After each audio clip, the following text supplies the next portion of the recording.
Brought to you by Purdue University, the only university on Fast Company's Brands That Matter list. 4 years running. Honored as a heritage brand, Purdue pushes innovation and partnership to make a consequential impact on the world. Learn more at purdue.edu/partner with us. Brought to you by Williams. We make clean energy happen.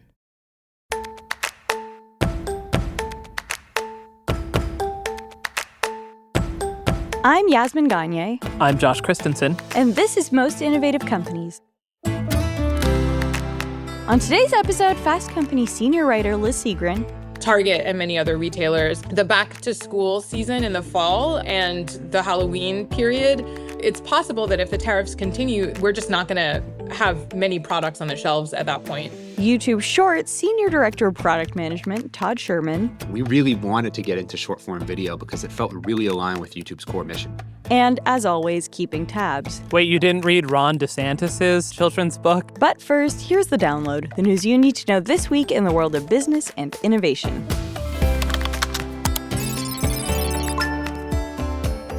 We are 100 days into the second Trump term. Yes, somehow only 100 days. From day one, the administration has unleashed a flurry of executive orders and legally dubious assertions of power. Really?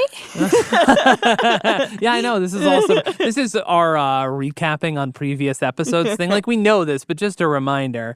Elon Musk and Doge were the early story of the administration, gutting entire federal agencies. But tariffs have been perhaps the defining aspect of these first few months of the Trump presidency. All of this has caused wild swings in the market, a drop in consumer sentiment, and announced yesterday a contraction in GDP for the first time since 2022. The economy shrank 0.3% in Q1 of 2025, down from 2.4% growth last quarter. Trump, in recent interviews and on his True Social account, which is a phrase I'll never get tired of saying, that this is where the president breaks news, has reinforced his commitment to these tariffs despite the negative economic indicators. I do love that you pronounce quarter like a sort of sailor or something. I am from Rhode Island. Quarter. There's only so much I can do to hide just the terrible Northeast accent. Quarter is one of the words where it comes out. It's really hard for me to say for my Rhode Island roots. Meanwhile, in Canada, Prime Minister Mark Carney led the Liberal Party to victory for a fourth consecutive term. Feel the carn.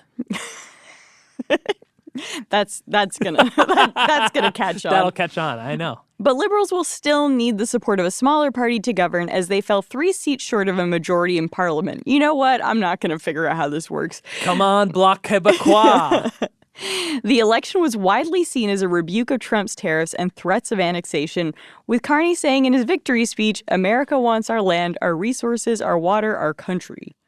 But these are not idle threats. President Trump is trying to break us so that America can own us. That will never happen. It's like that old Woody Guthrie song, "This land is our land, your land is also our land."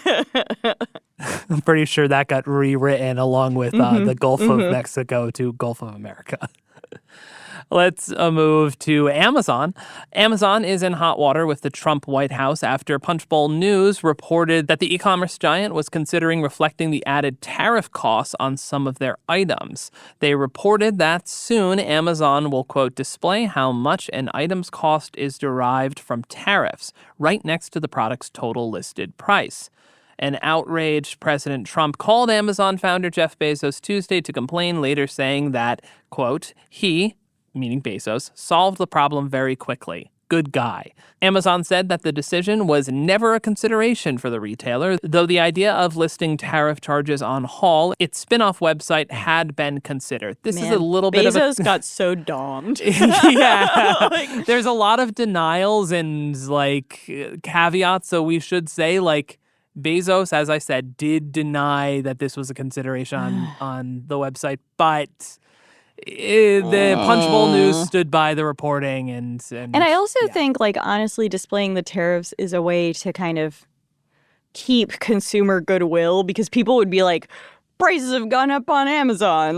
You know what I mean? And it's a way for them to be like, not our fault. No, I think it's actually is something that Amazon should do, but we're going to talk about this later on today's episode, though, so we don't need to break this down. If you want to hear more about Amazon and this shit show, let us know in the comments, I guess. I don't know. Yeah, I Let's guess. move on. On Monday, IBM announced that it plans to invest $150 billion into its U.S. operations over the next 5 years, $30 billion of which will be dedicated to the production of its quantum and mainframe computers. I had no idea, and I guess it's because IBM seems like a product of the 80s and 90s. It seems like a very dated company. Which is, I think, not true. No, they've just been absolutely... Speaking of getting domed, NVIDIA has domed them. And but also, I Qualcomm didn't know they had $150 billion. I mean, I guess they don't. It's probably debt. Who knows? It's all Who funded knows? by Listen. Masa-san. Masa-san's just like, yeah, no, I've got it. IBM joins the likes of NVIDIA, Apple, and Foxconn in pledging to fuel America's economy, likely driven in part by the Trump administration's push towards reshoring manufacturing. UPS is downsizing again. On Tuesday, UPS announced they'd be cutting 20,000 jobs with the aim of cost reduction and boosting profit. This comes on top of a cut of 12,000 jobs that had been announced last year, as well as a plan to close 73 buildings by summer 2025. In an effort to shave down its costs by $3.5 billion in 2025, UPS also wants to reduce the number of packages it delivers on Amazon's behalf. You thought you were out of the woods, Bezos and Andy Jassy, but you're back in the news, back in the download. Boom, roasted. A venture that it says is unprofitable. I'm referring to delivering packages for Amazon now. I know I had a large digression in there, so I'll say that again. Amazon weeping, quaking in his boots. Oh, we're not going to have the UPS money? Oh, no. Oh, no, I mean because you insulted him on our podcast. Oh, I did insult him on our podcast. You know what? The last season of Marvelous Mrs. Maisel, not that good. Not very good. Boom, roasted. UPS also anticipates to lower volume of revenue from its U.S.-China business resulting from tariffs. I got to be honest. I'm a UPS supremacist because FedEx currently... That is not the word I was expecting you to go with. Because FedEx currently has a package of mine that's been held in fucking New Jersey for 2 weeks, and I don't know why, and they won't tell me. Call me old school, but I'm a USPS man. Slate Auto has unveiled a made-in-the-USA electric pickup truck with a price tag of $20,000 after the federal EV tax incentives. The firm, partly backed by Amazon founder Jeff Bezos — Jeff's been in the news a lot this newscast — says the two-door version of the pickup truck will also be able to convert into a 5-seater SUV. It is smaller than the average pickup truck on the market and lacks modern features like power windows and a stereo system. Yeah. Couldn't be me. Oh, my God. No paint. Doesn't have paint on it. Could you imagine delivering stuff without any music or podcasts or whatever? Yeah. I mean, just play it on your phone. Put a Bluetooth speaker in there. Yeah, but that would cost more money. Sure, but how much is a Bluetooth speaker? You can mount it on there. I guess you're right. All of these things, you can like 3D print parts and put it in there yourself. I mean, I don't have a 3D printer. I was going to say, like, does that feel like an option for you? It's like all plastic. It's basically Hot Wheels. Anyway, the cars will be extremely customizable with over 100 accessories a customer can purchase. Customers can expect delivery of the Slate pickup by late 2026. And that's the news you need to know today. So, Josh, have you ever watched anything on YouTube Shorts? I am more frequently watching TikTok than anything else. Yeah, I think that's fair. My YouTube algorithm is crazy. Yeah, YouTube stuff comes up. I mean, I do watch some shorts in the course of like how, like when I'm watching other videos and like a short will pop up and I might watch that there, but like mostly I'm watching TikTok. As far as I know, YouTube Shorts is mostly consumed by tweens. I was going to say, our global tween correspondent, Eleanor, watches YouTube Shorts because her mom does not let her use TikTok. Yeah. The kids are very loves smart. The shorts. Yeah, the kids are smart because you'll just get the same content is posted across everything. It's really just the algorithm. I think so. I mean, maybe not everything, but so much of it is, whether you're on shorts, reels. If you just want to see the hottest TikToks 2 weeks later, go to Instagram Reels. That's how I consume TikTok. Yeah, I'm I not know gonna it lie. is. You don't actually have the app downloaded. I do, but I won't scroll through it. Like, I don't want to waste my time No, there. I want to waste my time. You're smart. That's a great way not to like save your time. Is I want to waste my time on TikTok. X. Oh my God. Definitely you are better. on X way too much. So actually, I take that back. You should get on TikTok to wean yourself off X. It's brutal. The amount of X's you send me. It's true. Anyway, the reason we're talking about this is because later on, we are interviewing the person behind YouTube Shorts. But before that, we're talking about Target. Target's had a really bad year. Recently, following its decision to roll back its DEI initiatives, the retailer's business has taken a downturn. Extended boycotts have negatively impacted its stock price. The stock is down 30% since last year, steadily decreased in-store foot traffic, and compromised the brand's goodwill. But those boycotts actually don't tell the whole story. It seems like Target's been declining for a while. This week, we invited Fast Company senior writer Liz Segran to unpack all the reasons behind Target's declining business. Tell us about this Target boycott. Why are people boycotting the store? So I think it's actually a really interesting question. To answer the question very directly, Target was one of many companies that said that it was going to basically go back on all of its commitments to DEI that it had promised over the last 5 years, basically since the murder of George Floyd, where it had made all of these commitments to invest in Black-owned brands, to hire more Black employees. It was doing all of these really important things to support the Black community. And basically, as soon as the Trump administration entered office and said that it was going to go after companies that had these illegal DEI policies, Target just capitulated. And I think what's really interesting is that a lot of other companies also capitulated. I mean, Walmart, Amazon, all of the companies that were doing very loud DEI policies basically reneged on all of that. But Target was the one that the Black community felt most upset by. And I think it's because the brand had for so long positioned itself as an ally. And so basically, there was a little bit of boycott activity sort of bubbling up on social media, but it really came together in February when Pastor Jamal Bryant, who is a pastor of this megachurch in Atlanta, was on the pulpit and basically said that his congregation should fast from Target the way that they would fast from meat or alcohol during Lent. And so he sort of tied the boycott to this larger moral imperative. And that really got a lot of attention. And then over the last couple of months, the boycott has just kept going, which is a very unusual thing. You know, when I've spoke to lots of different analysts, they talk about how generally boycotts are very short-lived affairs. They don't generally have a big impact on in-store foot traffic, but that's not the case this time. The boycott has lasted a very long time. And from all the data that we're getting from Placer, which is a company that tracks foot traffic, there has been between a 3 to 7% decline in foot traffic at Target stores. So it has been really one of the most effective boycotts we've seen in decades. You said earlier on in your answer that Target really positioned itself as an ally, and I'm curious what that means. Like, give us examples of what you're talking about. Well, it's actually positioned itself as a progressive company for a long time now. I mean, it was one of the first companies to support Pride Month and to have all of this Pride merchandise on its shelves right in the front of the store.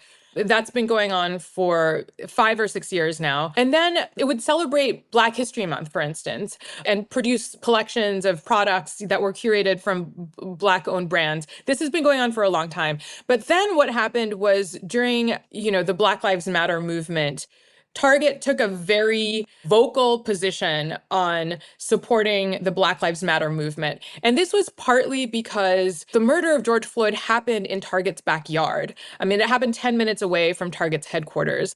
And Brian Cornell, the CEO of Target, said that he was very moved by what had happened, that George Floyd could have been one of his employees. And so the company really took a very forward stance on this and became this very vocal advocate and supporter of the Black Lives Matter movement. And so I think it just sort of branded itself as a supporter of the Black community, which is why this capitulation so quickly was really disappointing. You talked about foot traffic in stores declining, but stock price dropped by 30% in the past year.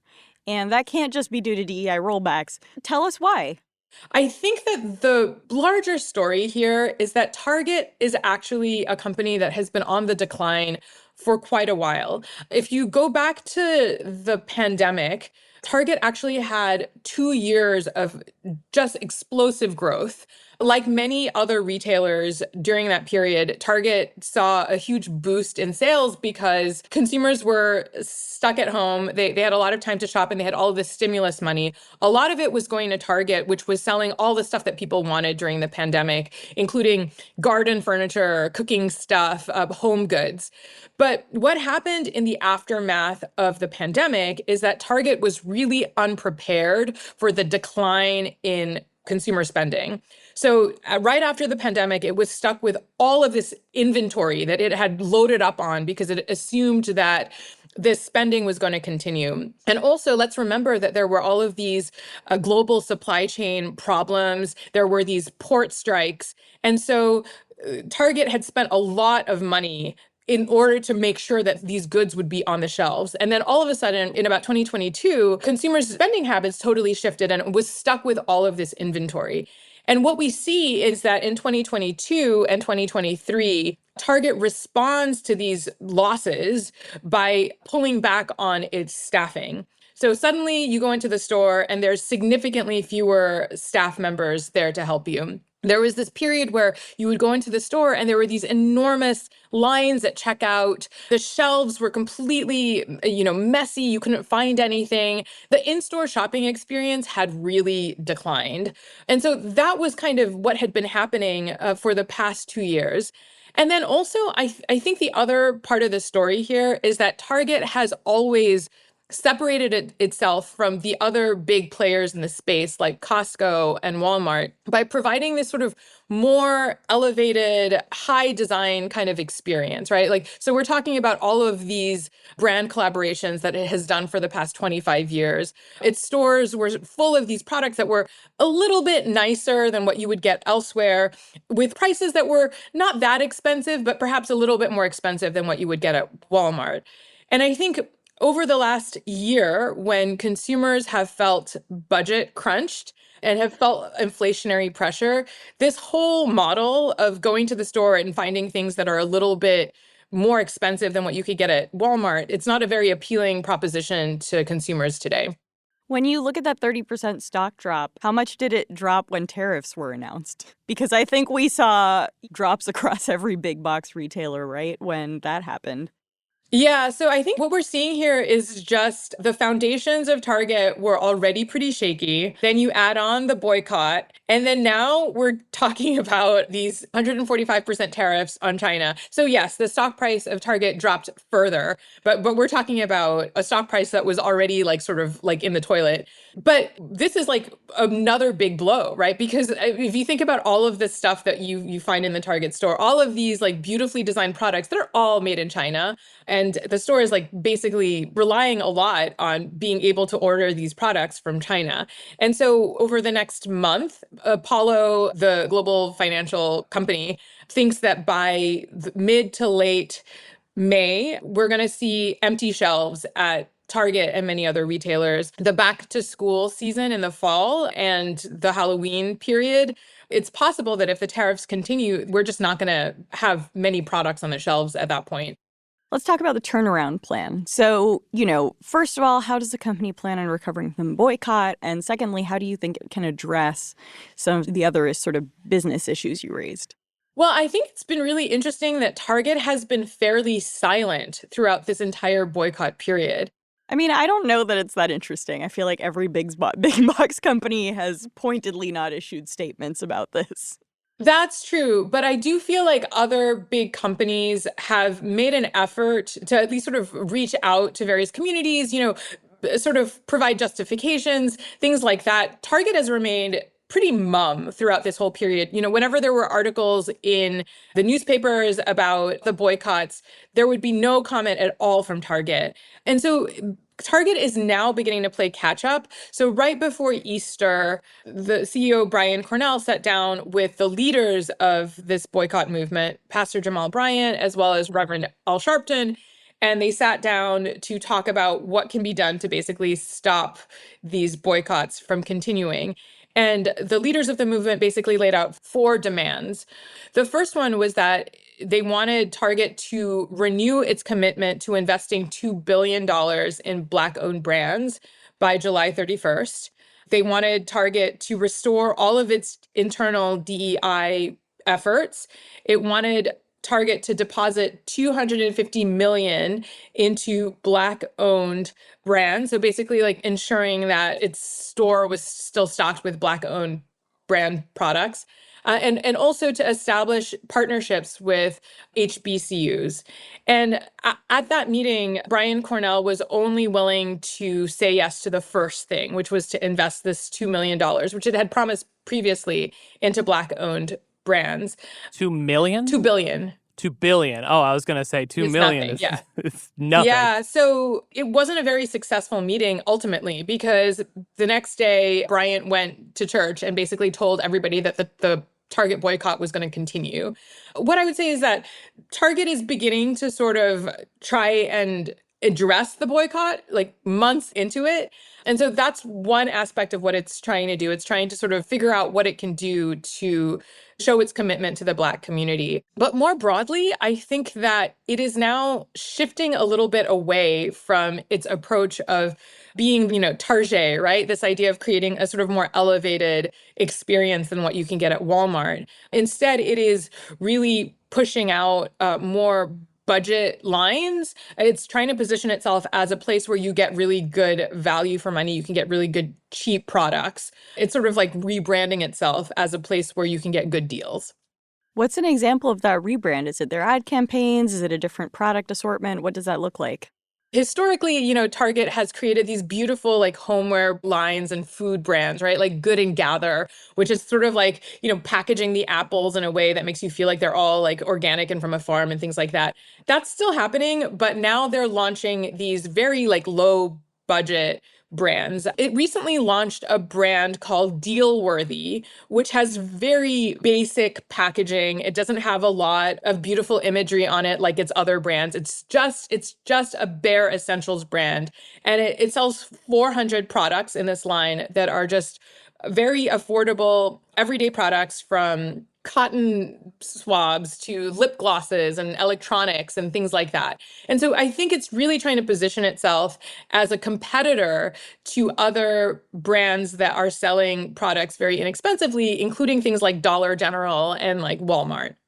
I mean, I do want to point out when it comes to sort of the investment in Black-owned companies, I mean, the company famously never signed the 15% pledge. Like, this shouldn't come this is not totally out of nowhere, if that makes sense. I guess with any of this with brands, I'm overall pretty cynical me too. About it, because like it all comes down to profitability. I think like, was it necessarily like a bold stance for the company to take after George Floyd? Now, there was a lot of activism that was very necessary. I think you saw a lot of companies getting behind Black Lives Matter. I think ultimately because it wasn't as risky a thing, which is a testament to the activism that was done on the ground, but also for these brands, they're trying to make the calculus of how can we maintain as wide a market share as possible. Mm-hmm. And now the added complication here is the Trump administration has come in and said very vocally, and has already targeted companies, brands, universities most notably, for their DEI practices. So I think the silence or the lack of, concessions to Jamal Bryant and other activists is really kind of baked in from the beginning, because they're looking at, okay, we make these concessions, maybe we piss off the Trump administration, and we don't want that headache in the short term. Mm-hmm. Maybe that's not a good long-term strategy, but we've seen company after company make that calculus already. So maybe I'm just cynical, but I'm just not surprised by Target at this point. The other thing for Target is that if you think about the demographic of its customers based on where their stores are located, they tended to be in rather progressive cities, right? I mean, compared to Walmart, Walmart has these enormous footprint stores. And so they tend to be in more rural areas, which happen to be red. Whereas Target's whole strategy has always to be in slightly more urban areas with a slightly more diverse population. So it had even more incentive, I think, than some of these other companies to position itself as, supporting all of these different progressive causes. And so I think the issue is just how quickly they capitulated. personal conjecture. I think all of this capitulation is probably bad in the long term, but who knows if we're even going to have an election in a few years. So they're dealing with what they have to report to their shareholders at the end of Q2 and at the end of the year. Yeah, I mean, I think that was why this was so poorly executed and thought out, right? Because there have been no concessions. Like the Trump administration has not done anything to show any sort of support towards Target. But, that's actually true of a lot of these billionaires, right? That, showed up at his inauguration. Trump is really not conceding to many people. I mean, it did with Apple after that meeting with Tim Cook, but nothing good has come of this. And most recently, Target, Walmart, and other companies went to the White House to try and beg Trump to change his tariff policy. And nothing came of that. There have been no concessions at all. So this was just like poorly managed on every possible front. And the question now is, does Target come back from this, I guess to close this out, Brian Cornell, Target CEO, said it wanted to focus on a few things. You talked a little bit about this sort of cheaper brand, but what are the sort of other 4 key pillars he has mentioned?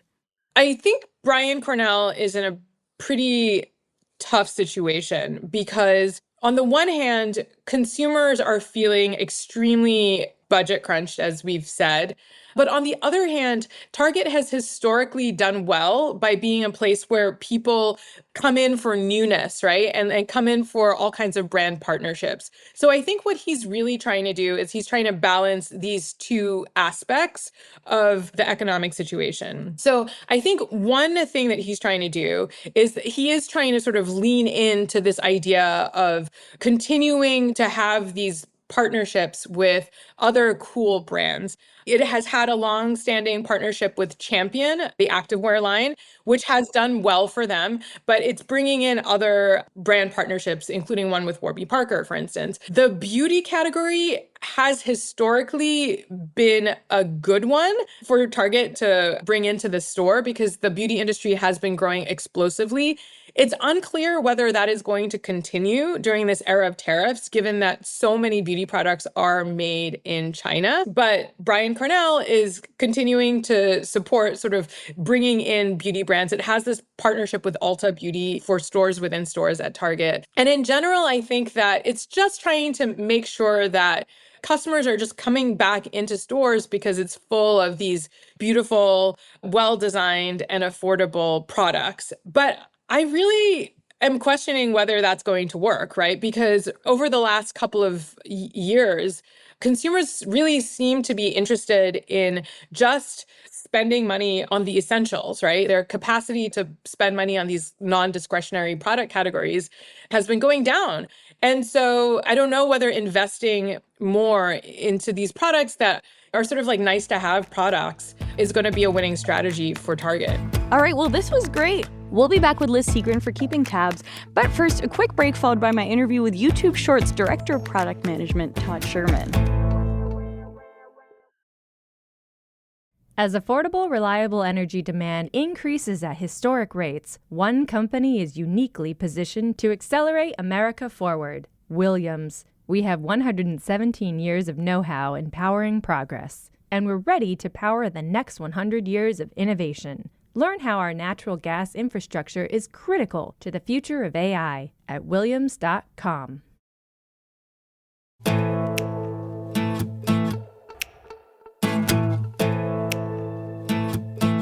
Last week, YouTube celebrated its 20th anniversary. In the past 2 decades, the platform has evolved from a basic website where users could share pet videos to being the second most visited website in history. Now it's focused on YouTube Shorts, a direct competitor to TikTok and a possible alternative to the platform if TikTok gets banned.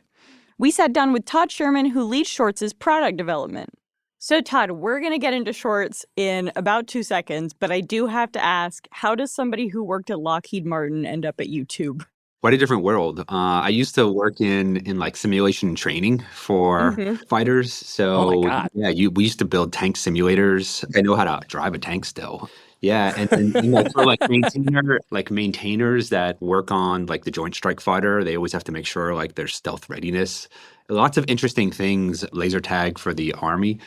When you're working in defense, when you come to understand like maybe like a new user need that you want to solve, that process is actually pretty cumbersome. You have to like go and make requests and a lot of like Just a lot of red tape. Yeah. yeah, it's like bureaucracy. And I just felt like I couldn't be creative in a way that I wanted to be creative. Through some of those frustrations, I learned about the role of a product manager, like Silicon Valley style product manager. And I said, oh, that's what I should be doing. And so, I just sort of committed to going to work on the products I love, which led me sort of all the way to YouTube.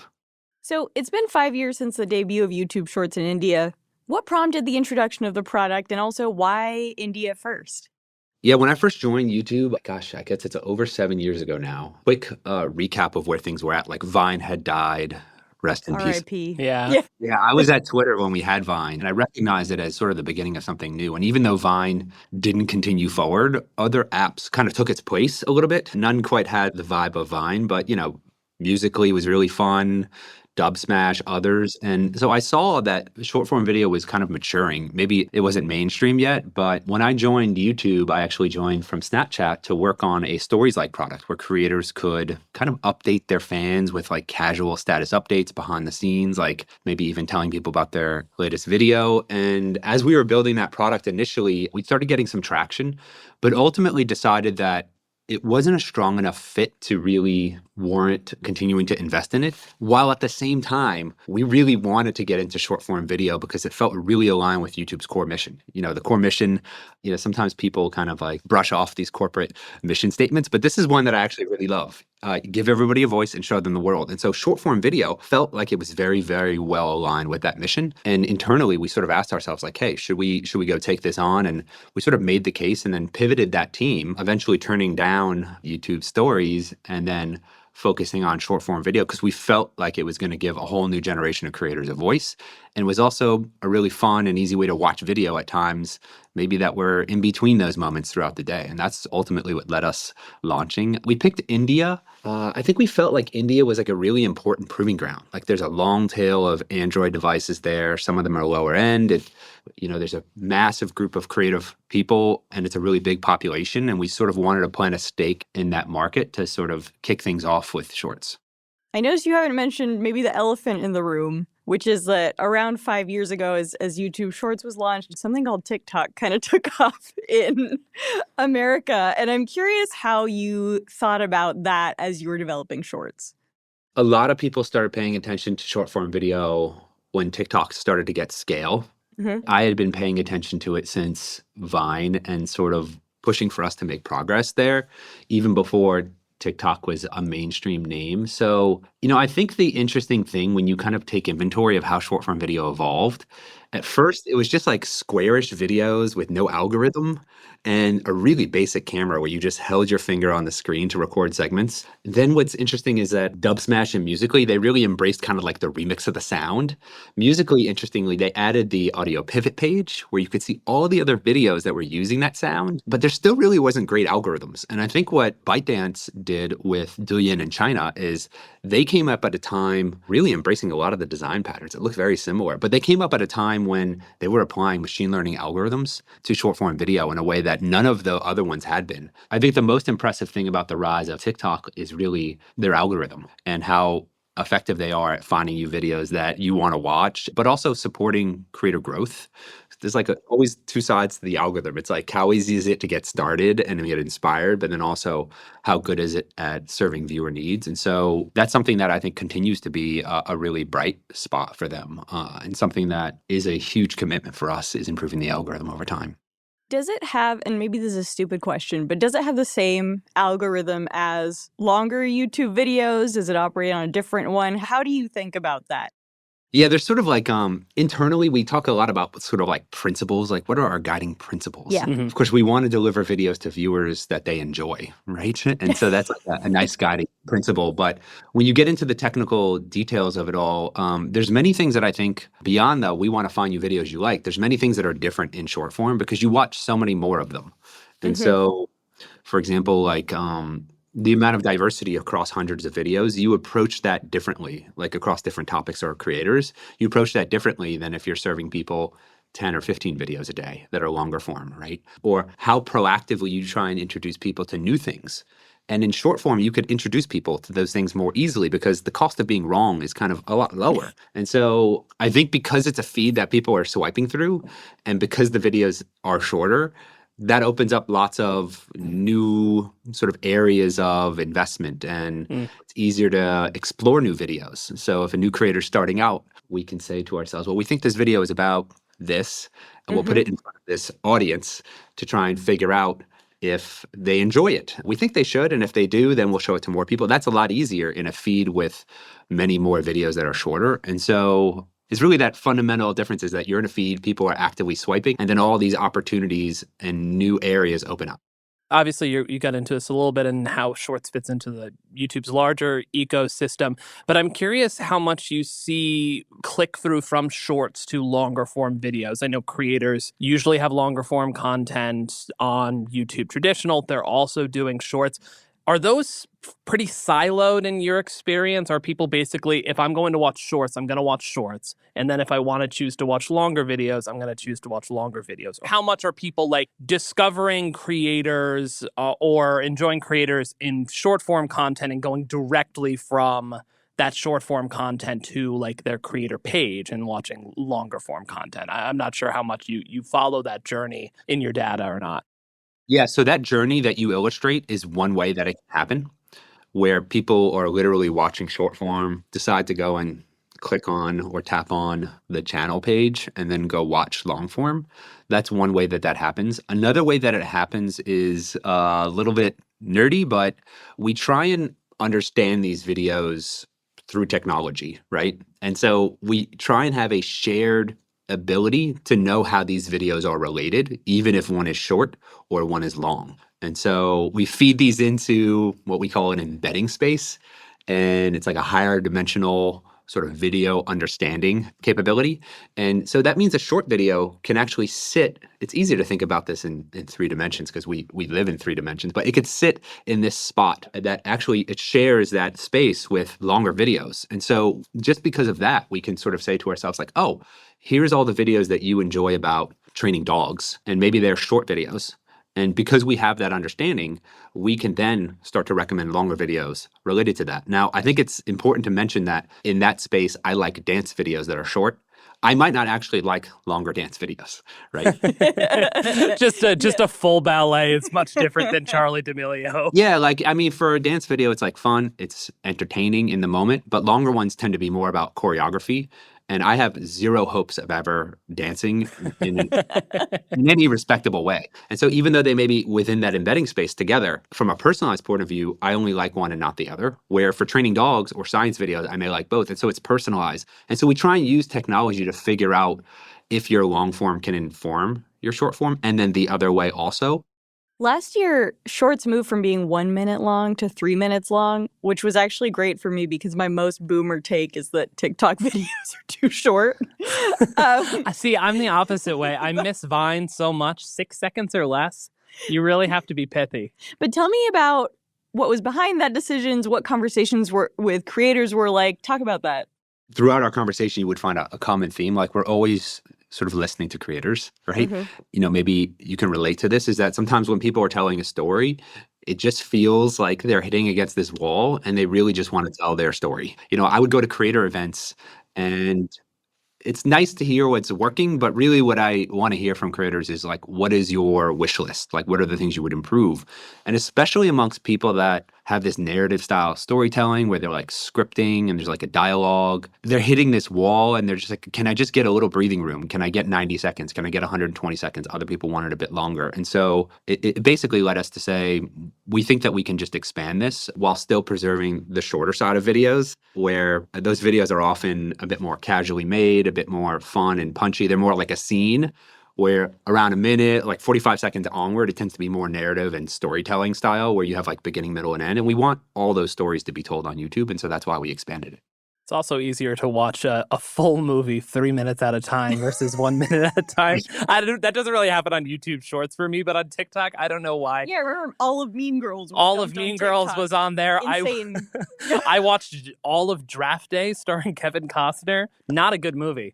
But You have to be 3 minutes careful at a with time, spoilers. I've watched the entire thing. Yeah, you have to be careful with the spoilers too, because like I was behind on Severance, and like as soon as I saw like a frame yeah. of like from the show that I had not seen before, I'm like quickly swiping past. Swipe, swipe, swipe. Do not show me again. So the Right. latest feature that you introduced is how YouTube's count views. Can you explain the change and how things are counted? Yeah, this is another one where we really heard from users, both creators and viewers, about what their expectations were. And so, the positioning that we sort of aligned on internally was really comparing why we counted the way we did in long form, how we inherited that for shorts, but principally, what is the right thing for short form video? And so let me just give you a quick summary of this. On long form YouTube, most engagement comes from people explicitly selecting a video. They're tapping or they're clicking, and then they're watching that. And even when they're on that watch page where they're watching the video, there's like a list below. People are also often tapping and clicking there. So it's like the vast majority of engagement is explicit. And when you have to click skip that ad, it takes like you need to be thinking about that. But for Yeah. the sake of all of the advertisers listening to, nobody skips ads. They're all valuable engaged. Well, I mean, ads are great if they have something that you want, but you also get sign up for premium. So there's a plug for that. There you go. That's a so- businessman right there. So for a while, there was no like auto playing on long form video. On the home feed, we would never, like back in time there, we didn't just start playing. Which was good. Sometimes you'd watch like one YouTube video about like, I don't know, like how to fix your sink. And then now it's like it auto plays. Yeah. That's your algorithm forever. Well, we don't want that to happen. So hopefully we tune our recommendations, because maybe you're going down the sink rabbit hole and The we're getting sinkhole. Yeah. a bad positive signal from you in some way. But generally, we don't want that to happen. Anyway, Yeah. when we started auto playing things, we asked ourselves, like, when should we count it as a view? Should it just Yeah. be immediately? And then we said to ourselves, no, we think we should basically try and approximate it to be equivalent to when somebody clicked or tapped. And so we started adding watch time thresholds. It's very principled how we arrived at these conclusions. And then we inherited that for shorts. But when we looked at shorts and what people were telling us, they were telling us they expect it to start counting views right when they see the video. So like you talk to new creators and they're like, I got 0 views. No one saw my video. Actually, that's not true. A lot of No people one liked your video. No one watched your video up to the threshold that we defined as a view. And so really it came down to that within short form, most engagement is not coming from explicitly selecting a specific video. It's coming from people swiping in the feed. And so the expectations from viewers and creators is that we start reporting on basically how much exposure your video got. And so it's a bit of a redefinition of view, which I think is troubling to some people, and I understand that. But I think it's actually very principled about why we made the decision, because the fundamentals of the product are that when people view your video, they're just sort of swiping into it, and that's what people expect to be counted. What's that threshold?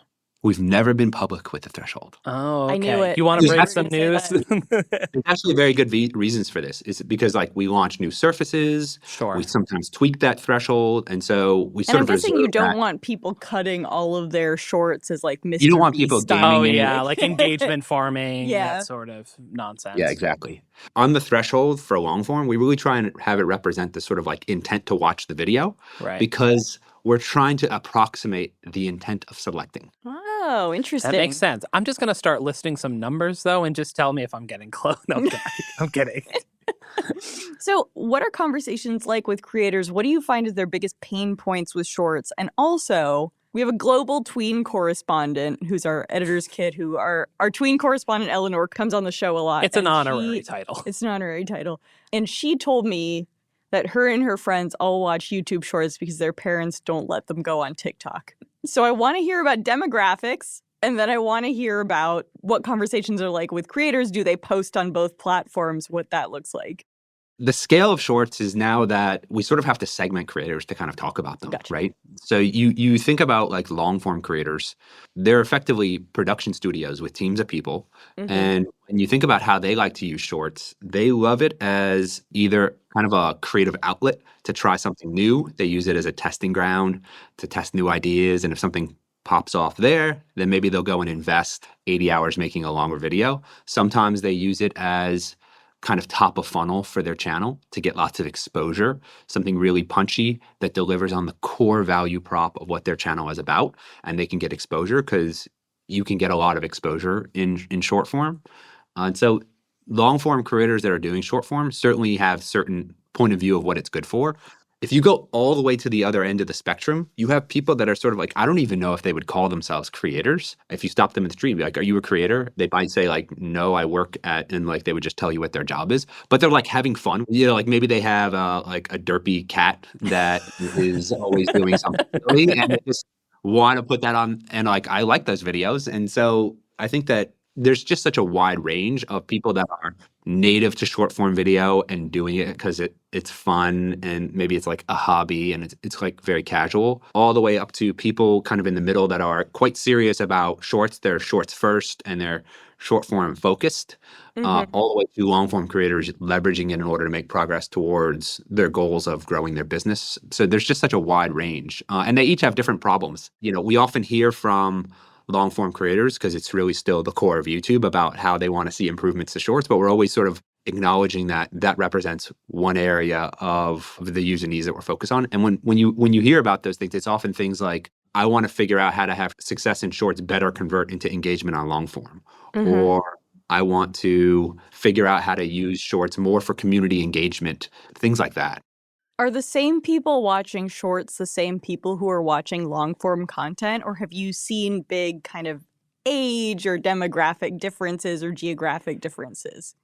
Yeah, shorts is a really meaningful part of overall engagement on YouTube now. And so I think the right mental model is that an awful lot of people are watching shorts on a regular basis. In terms of demographics, I think that we see it across all demographics. We see engagement across every generation there. I think that culture happens in many places on the internet. You know, it happens on Reddit, on Twitter, X, it happens on TikTok, but it certainly is happening on YouTube also. And we also see younger generations engaging there. There's a lot of interesting trends and the zeitgeist happening inside of short form related to gaming or animation, and lots of engagement across generations.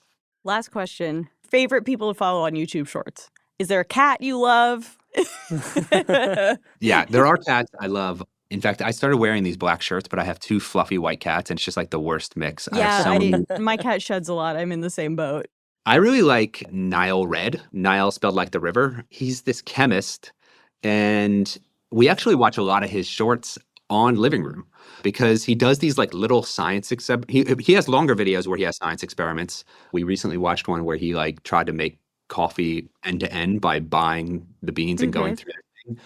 But he's often doing little science experiments, and I have little kids, and I was like fascinated with like chemistry experiments also when I was a kid. It's just like, it's just sort of so fun to like see him mix up something and then have it have it turn black all of a sudden, or see like explosions when you drop some reactive chemical in water. And so it's like surprising, fascinating, good storytelling. And that's something like if we have a few minutes and like it's about to be like a couple minutes to kill, but I don't want to watch something really long, I'll pull it up in the living room and then like we'll go through some of those science experiments. I've been also getting into cooking videos. Like I don't know how to cook well, but there's something I love about watching people quickly prepare a meal and then cooking video. So like Ian Fujimoto, like he's got great storytelling, great personality. I've been watching a lot of his videos. Another one that I keep up with is some of these creators that kind of like do trends type stuff. So there's one that I have I'm looking at them now. It's Nick, In the Nick of Time is their channel. It's Nick Suarez. Like really, really fun, often involving their family in the trends, which is fun. I sort of wish I had these vibes. You're saying you don't want to be a family vlogger? I want to be like a trends creator, but like I'm just like it's more like science videos and about space for me. So these are a couple of the ones that I've been watching lately. Well, Todd, this was great. Thank you so much for telling us all about this. Yeah, it's been really fun. You know, YouTube is about 20 years old, I guess, when people hear this, and so that's a huge milestone. It's really exciting to see how shorts has become an important part of it, and you know, I think going forward, it's just going to become, you know, an increasingly like important part of giving creators a voice on the platform. So it's great. as our attention spans Shrink and shrink and shrink shrink. and shrink and shrink. Well, you say that, but now people on YouTube just watch 4-hour podcasts. I feel like it's one or the other. You're either watching 4-hour podcasts or you're watching 3-minute Or you're YouTube watching shorts. 4-hour podcasts in 3-minute I mean, joking aside, I think that's one of the amazing things about YouTube is that if you're on mobile, there's sort of like quick bites of entertainment throughout the day. I'm watching those things when I'm walking between meetings. But then also if you want to kick back and like I'll watch like a podcast with Demis from DeepMind learning about the latest AI advancements. And so like all of that's on YouTube, which is what makes it awesome, I think. Cool. Thank you so much, Todd. Thanks, Todd. Thanks a lot.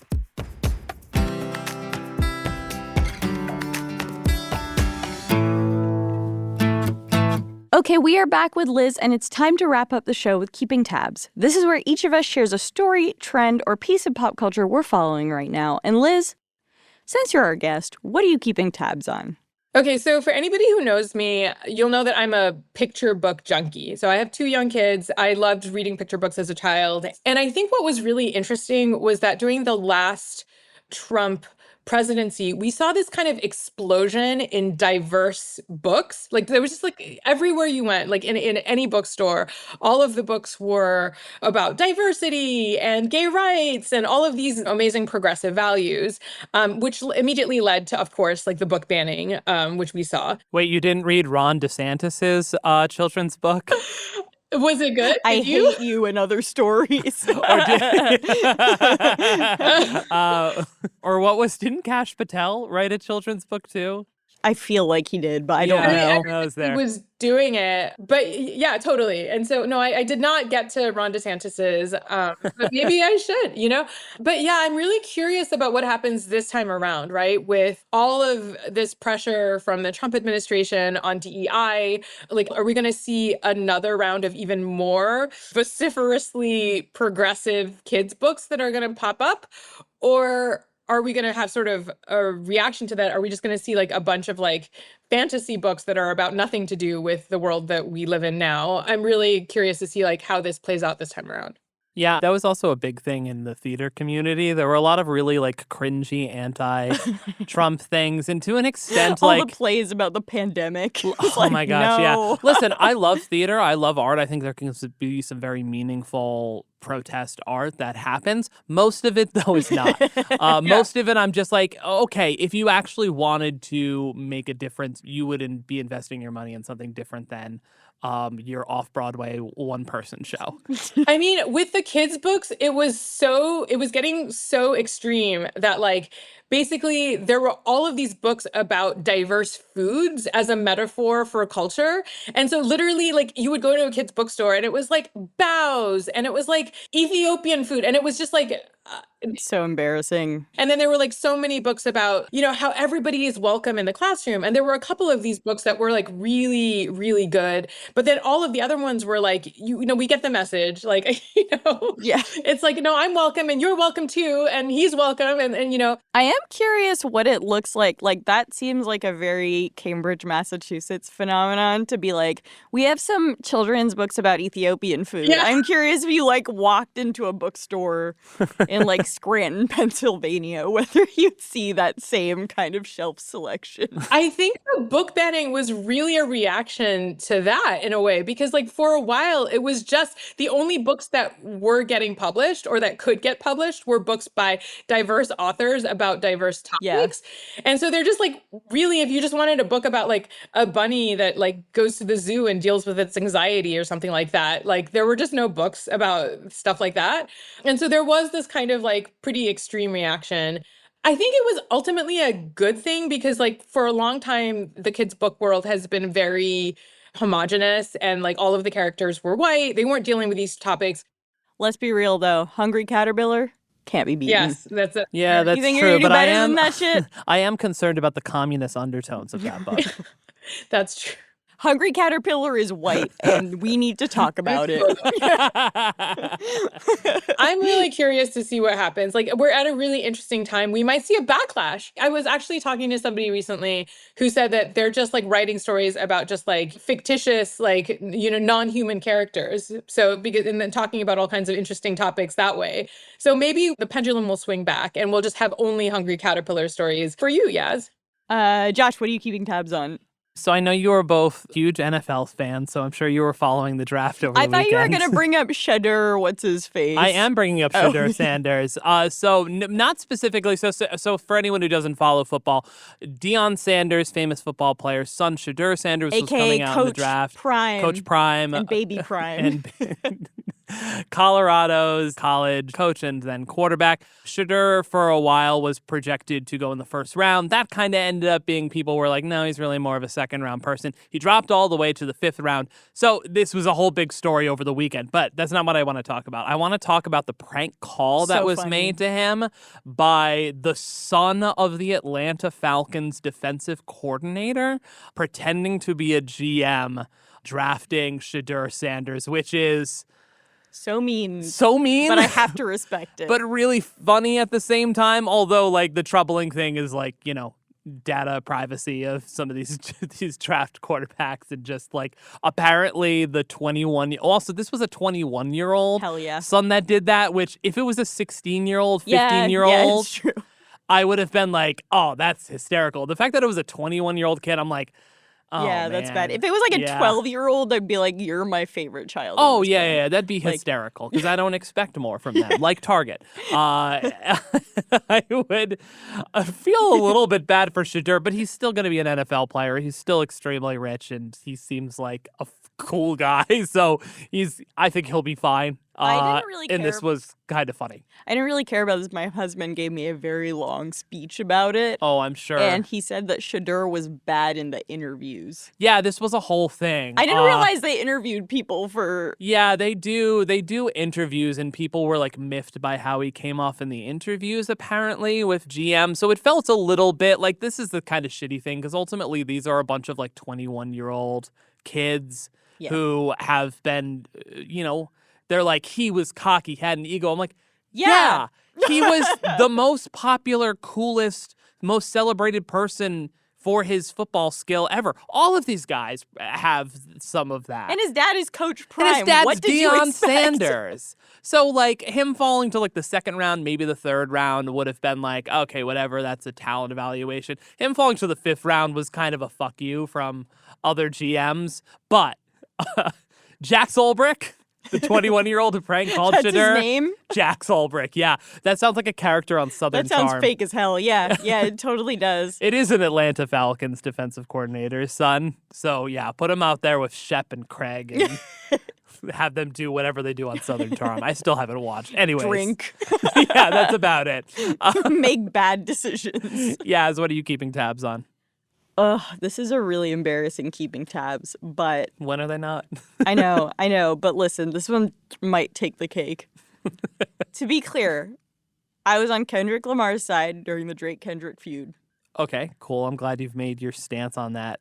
But Drake's what a brave statement to say. But Drake's latest single is such a banger. Oh. Nokia. I didn't know he had a new... So I didn't realize it was by him. Does he exclusively make songs about cell phones?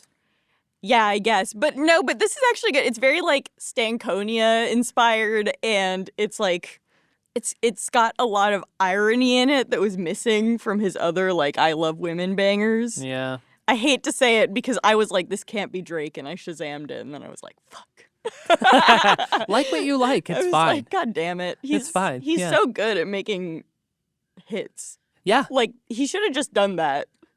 just make hits instead of being like, I'm gonna go fight with somebody seriously. who's like actually writes his own music. It's still my favorite thing ever that how definitively Kendrick won that. Like, not only for the songs, and then the did Super the Bowl. Super Bowl. Got the Crips and the Bloods to reunite, to dance to it on stage. To unite. Yeah. Got Serena Williams on... Yeah, his ex-girlfriend. Yeah, when your ex-girlfriend is, like, dancing on your grave. Yeah. Something. That's a little strange. I don't know how I'd feel about that if I was Alexis Ohanian. I'd be like... Yeah, I'd be like, it's probably time to move on. Yeah, I mean, like, we have kids. He defended it. He was like... Well, yeah, of course. Oh, no, he's I'm like the sure. biggest wife guy in the world. He wasn't going to go to the press and be like, Noted. I actually hate my wife. Top 3 wife guy, Alexis Ohanian, right after Ned Fulmer of the Try Guys. I don't trust wife guys that much. I'm like, I think you actually hate your wife. And that's why I never talk about my wife on this podcast. That's why I'm constantly spreading, like, telling people embarrassing shit that my husband's done. To be fair, during a recording of this podcast, he did crawl behind you. Yep, I know. He does it. I'm sorry, he does it to himself. Yeah, like, that's pretty funny. That's it for Most Innovative Companies. Yeah, we got there. We go. Let's end it here.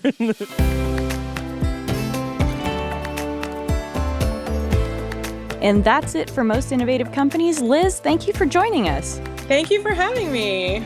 Our show is produced by Avery Miles and Blake Odom with help from Sam Gebauer and Hawa Atori. Editing by Matt Toder, mix and sound design by Nicholas Torres, and our executive producer is Josh Christensen. Remember again to subscribe, rate, and review, and we will see you next week.